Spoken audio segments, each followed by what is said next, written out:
Hello everyone, and welcome to my channel. Thanks for tuning in, and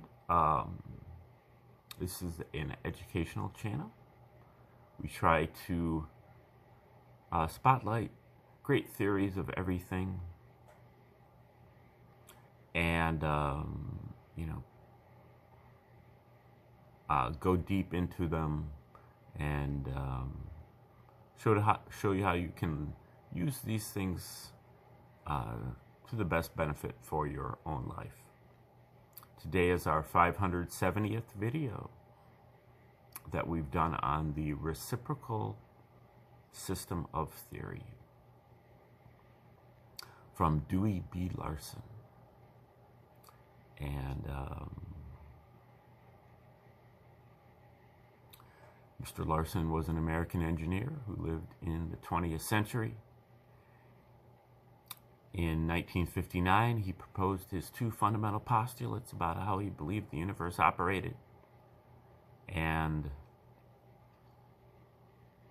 from there, he derived a theoretical universe about what his universe would look like if his postulates were correct. And then he compared his theoretical universe with the empirical universe of the modern scientists. And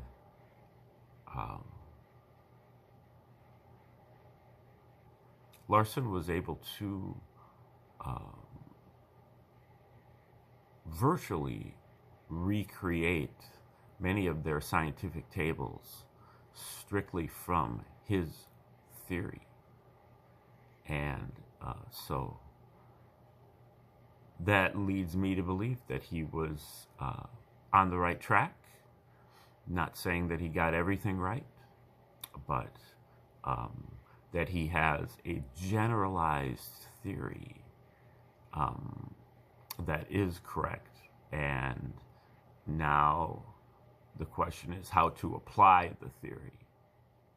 And Larson was able to apply the theory to many different subjects. He has books on physics and chemistry and astrophysics, but also on metaphysics, including religion and philosophy, and psychology, biology.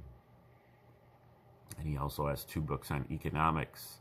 So he attempted to apply it pretty broadly. He's got associates who've applied it to other subjects as well, geology and meteorology.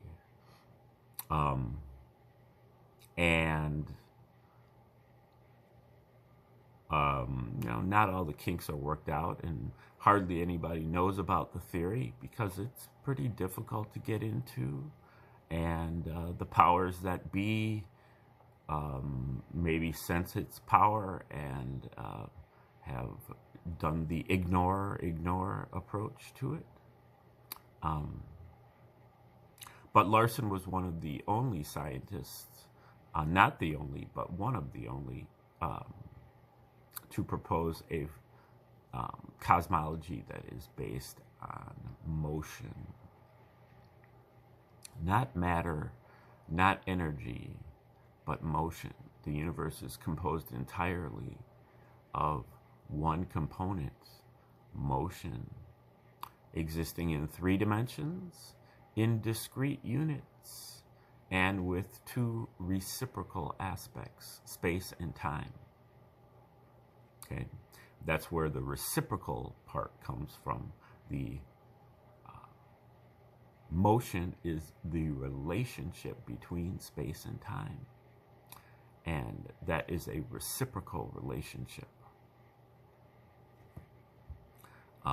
Basically, you can think of motion as a fraction, with space or time as the numerator and time or space as the denominator. And you can think of motion as everything. So all of our scientific quantities, force, matter, energy, acceleration, momentum, power, pressure, capacitance, electric charge. These are all forms of motion, and they all can be expressed in fractions.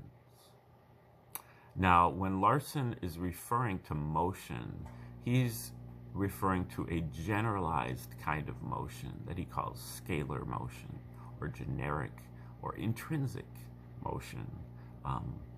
You can envision a scalar motion is motion that has a magnitude, but it has no specific direction. So a motion with a direction is what you call a vector or vectorial motion. A scalar motion you can envision using a balloon that you put dots on with a magic marker. If you blow up the balloon, all the dots are moving away from each other. Every dot is moving away from every other dot. But they're not moving in any specific direction. Every dot is basically moving in every direction. Every direction outward, because that balloon is going outward. If you can track the balloon, then every dot will be moving toward every other dot. They'll be coming closer together, but no particular direction. So that is helpful, at least for me, to think of motion as that motion is really the motion of the surface of that balloon. The fabric of the surface of that balloon is expanding, getting farther and farther apart. So it's really like that motion is coming from the inside. It's always there. Larson calls that the progression. That outward motion of the balloon is called the progression. And when it occurs at a rate of 1 unit of space per 1 unit of time, that is what he calls the progression of the natural reference system. And that is omnipresent and eternal. It's always occurring. And it is the source of everything. And but it is unmanifested.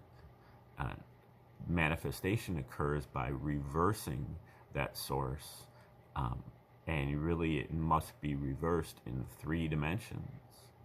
And then you get to what would be the contraction of that balloon, which he refers to as gravity, which is, your basis for matter. And it's kind of how it works. Now, we are looking at one of Larson's books on economics today. The book is called The Road to Permanent Prosperity. And he wrote it toward the end of his life, sometime after he wrote his first book on economics, which is called The Road to Full Employment. And we are about to start chapter 21 of this book called From Theory to Practice. And I'm hoping that in this chapter, Larson gets into his theory a little bit. So I'm not going to rehash it, but basically Larson is using a universe of motion approach to economics and a scientific approach to economics.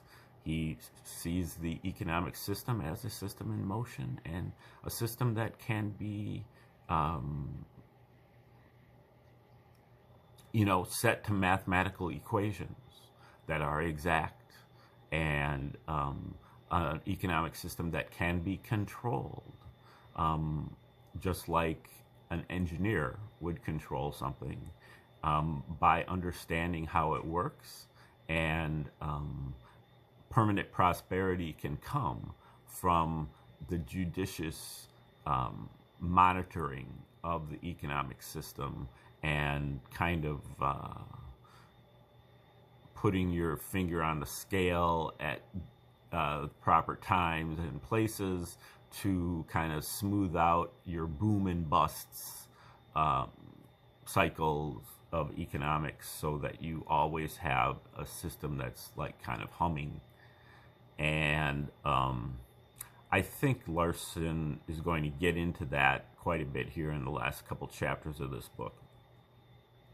Now, if you'd like to get a thorough going over of this book, The Road to Permanent Prosperity, you probably want to go back about 6 weeks and start with chapter 1. And if you'd like to understand more about the reciprocal system, my first 474 videos all kind of go into it a little bit deeper and give a little bit of an explanation of the postulates and their ramifications. So check out any or many of those. But for now, we're going to get into chapter 21 of this book, The Road to Permanent Prosperity. And chapter 21 is called From Theory to Practice. In the domain of the physical sciences, the individual who deals with specific everyday problems is not ordinarily called upon to develop the underlying theory before he tackles the job immediately at hand. The engineer who is commissioned to design a structure to meet a particular need, the bridge that we have been using as a typical engineering problem, for example, merely reaches for his handbooks and plunges into the details of his task. Secure in the knowledge that the principles outlined in his works of reference are accepted by all those who labor in his field and represent the most advanced thinking of a science that consolidates its gains as it goes along and moves ever forward toward the ultimate truth. He does not need to concern himself about where to find the basic data that he requires, for he knows that, except for minor details, he will get the same information from every source. If he prefers one handbook to another, it is not because the contents differ, but because the arrangement of the material is more to his liking. This does not mean that the engineer's ultimate results are immune to controversy. From his reference material, he can determine the strength that his bridge members must have in order to withstand the stresses in which the structure will be subjected. And the community would never consider making any reduction in the beam sizes or ordering tension members to be redesigned as compression members. The citizens recognize that the basic engineering principles are valid and binding, and that they must be adhered to, no matter how much someone might like to deviate from them in order to reduce the cost or change the appearance of the structure. But the purely theoretical bridge that emerges from the engineer's calculations cannot be built. The actual structure must have a definite form. It must be built of some specific materials, and it must have a particular location, none of which can be drawn from a textbook, all of which are subject to controversy and differences of opinion. Theory merely requires that a particular bridge member have a certain specific strength. It does not tell us whether the member should be made of wood, steel, concrete, aluminum, or any other material that can meet the requirements. The choice between these alternatives, as well as the choice of location and other similar decisions, must be made on the basis of cost, appearance, convenience, or other considerations outside the realm of science. The engineers can and do evaluate these items according to their best judgment in the course of preparing their recommendations, but, as pointed out earlier, it is entirely in order for the community to disagree with them as to the relative weight that should be assigned to the different considerations that are involved, and to alter the plans accordingly. For instance, the engineers may recommend the use of steel on the basis of lower cost, but the community would be justified in ordering a change to reinforce concrete if the citizens concluded that the appearance of a concrete structure would be more in harmony with the surroundings, and for that reason would be worth the additional cost. One of the major reasons why economics has never fully emerged from its infancy is that the important distinction between these two kinds of issues has not been recognized either by the economist or by laymen. In economic life, as in the physical world of the engineer, our everyday contact with practical problems involves the making of decisions between various alternatives, all of which may be theoretically sound. Questions of tax policy, for example, are generally analogous to the selection of materials for bridge construction. We cannot argue that an excise tax will not raise revenue any more than we could contend that it is impossible to build a bridge of aluminum. If we are opposed to the tax, we must base our argument on some other contention. Perhaps that the additional revenues are not necessary, or that some other method of taxation would be more advantageous. But in economic affairs, there has been a general failure to realize that there are also many economic issues that are governed by fundamental principles which are beyond our control and are no more subject to alteration by majority vote than the sizes of the bridge members. This lack of recognition of the necessity for conforming to basic economic laws is responsible for the collapse of many a well-intentioned socio-economic program. Just as a bridge constructed in defiance of the basic principles of mechanics soon becomes a pile of wreckage, so any economic program formulated in defiance of or in ignorance of the basic principles of economics also goes down in failure, regardless of how commendable the motives of its sponsors may be. As stated in Chapter 3, the two major economic problems for which economic science can be expected to provide solutions are unemployment and economic stability. Contrary to the prevailing opinion of the economic profession, we find that there is no necessary connection between these two problems, and that each can and should be treated independently of the other. The entire employment study, including both the theoretical development and the identification of available practical methods of applying this newly developed theoretical understanding, has therefore been separated from the remainder of the work and has been published under the title The Road to Full Employment. This present volume is concerned with all of the other aspects of the operation of the economic system, but the concluding chapters will concentrate mainly on the second of the two major problems, how to stabilize business conditions and avoid booms and recessions. This is a practical, not a theoretical problem, and it is analogous to the tasks of the engineer rather than to the work of the pure scientist. If it were a physical problem, the engineer who attacked it would have no concern about the theoretical fundamentals. He would find adequate, sound, and tested theory available at his elbow.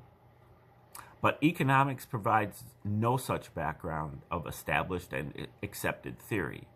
Instead of giving us substantial agreement among all reference books, such as we find in the engineer's library, the literature of the economic profession is notorious for the diversity of its views.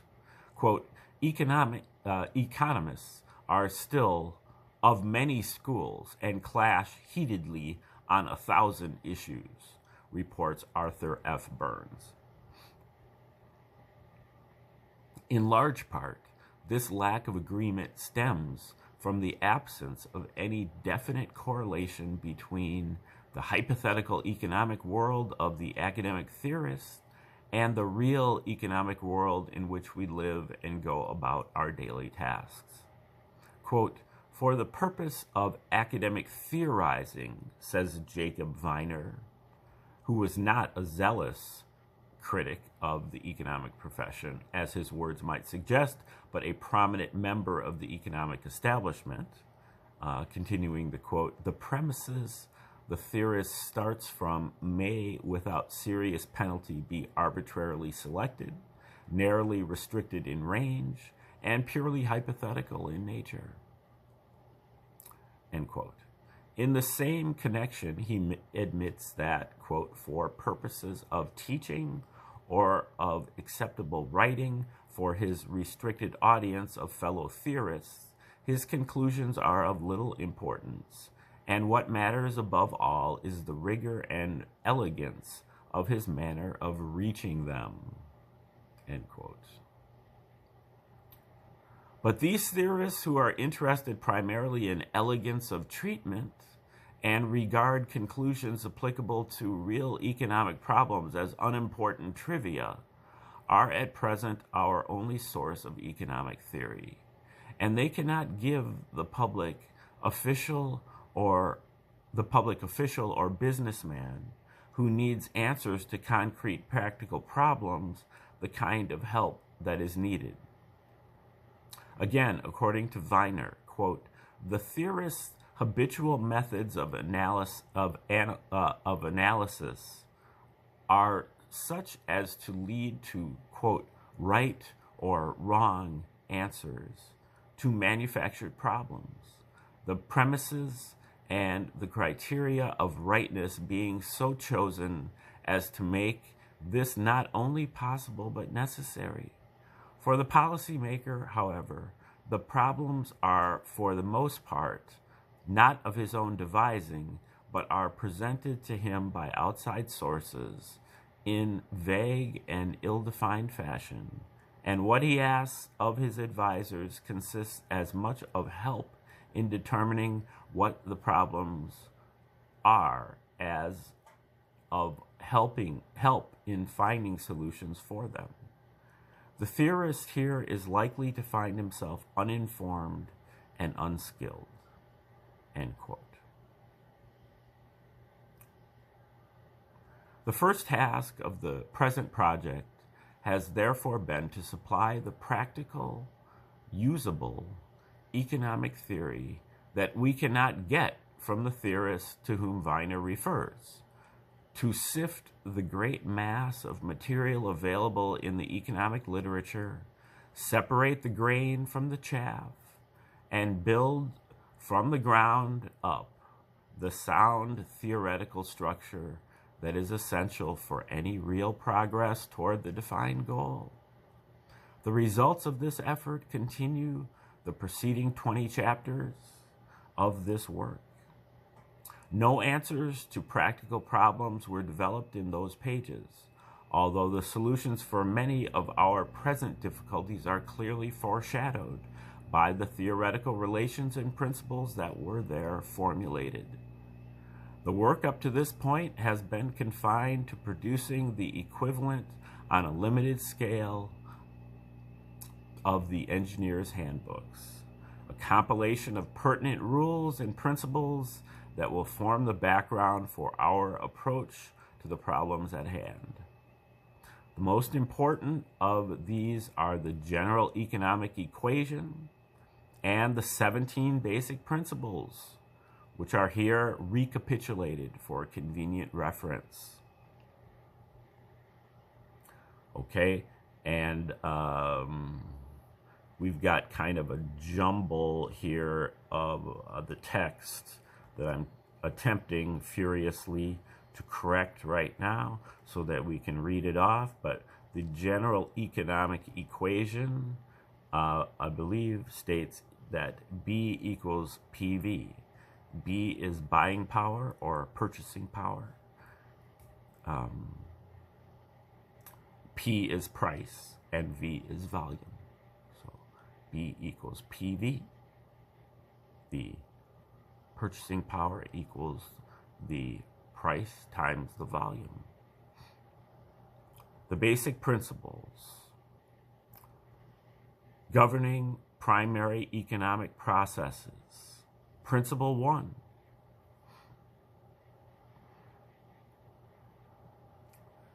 Purchasing power is created solely by the production of transferable utilities, and it is not extinguished until those utilities are destroyed by consumption or otherwise. Principle 2. Only goods can pay for goods. Principle 3.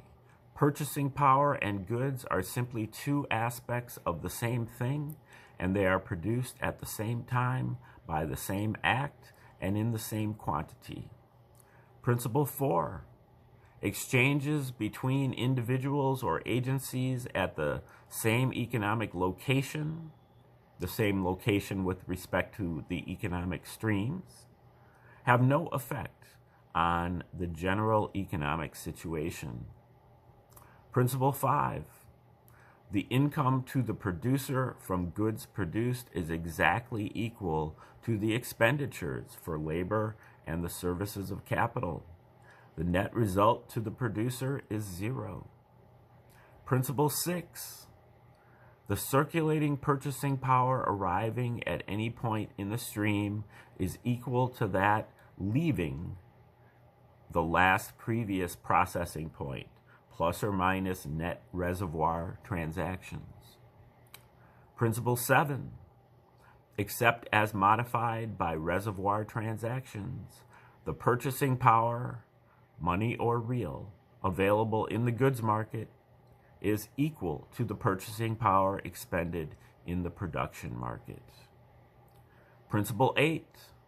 Any net change in the levels of the consumer purchasing power reservoirs results in a corresponding change in the money price level in the goods market, except insofar as it may be counterbalanced by a net change in the levels of the goods reservoirs.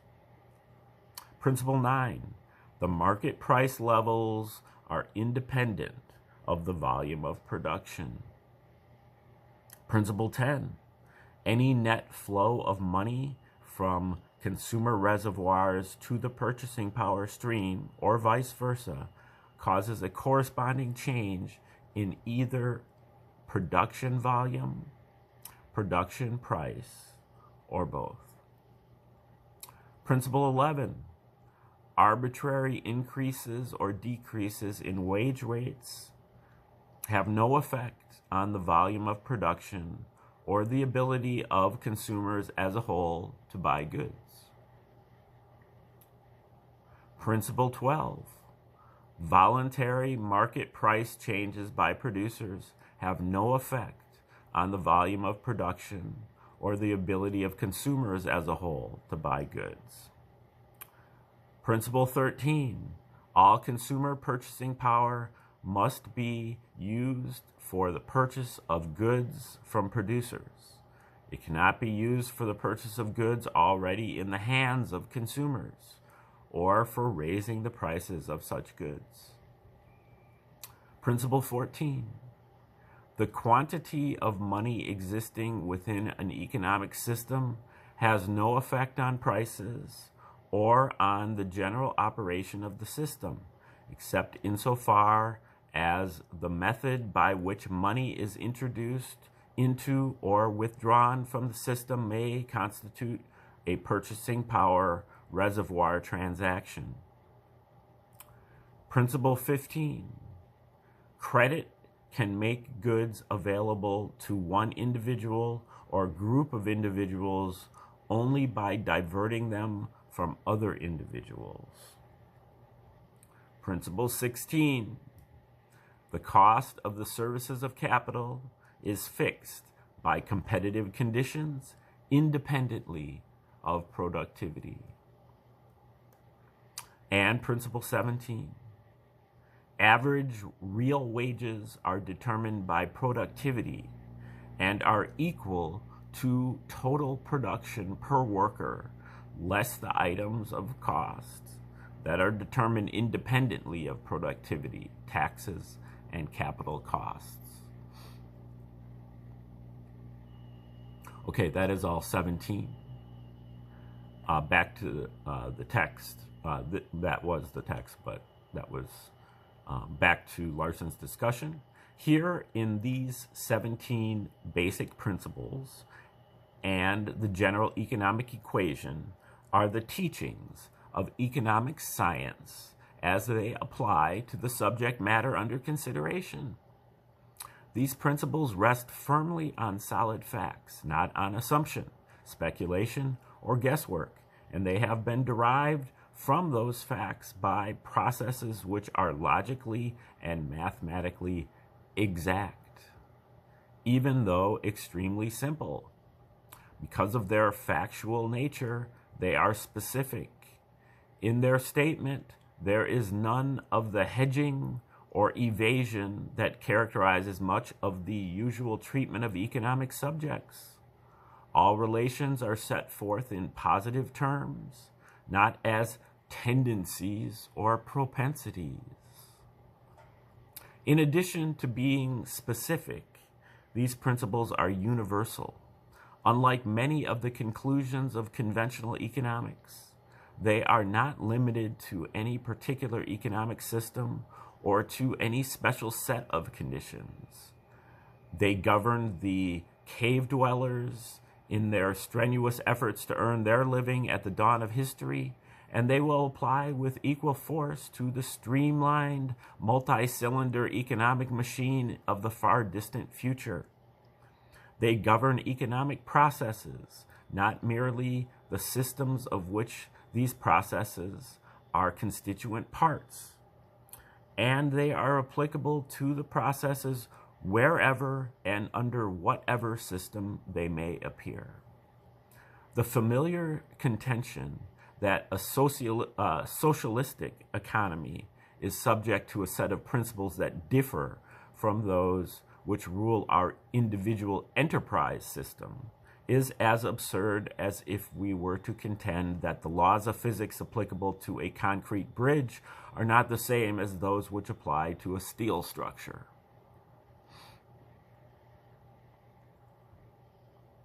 Okay, I think we're going to stop right there.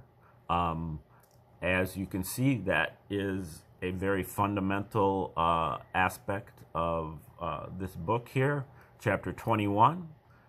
This is videos 570. So this is kind of where a lot of Larson's ideas get articulated. Now, applying all of those 17 postulates or principles is a different matter, and we'll get into some of those applications, and we've gotten into some of those in the past. But this is a great place to start. So thanks for tuning in, and have a great day.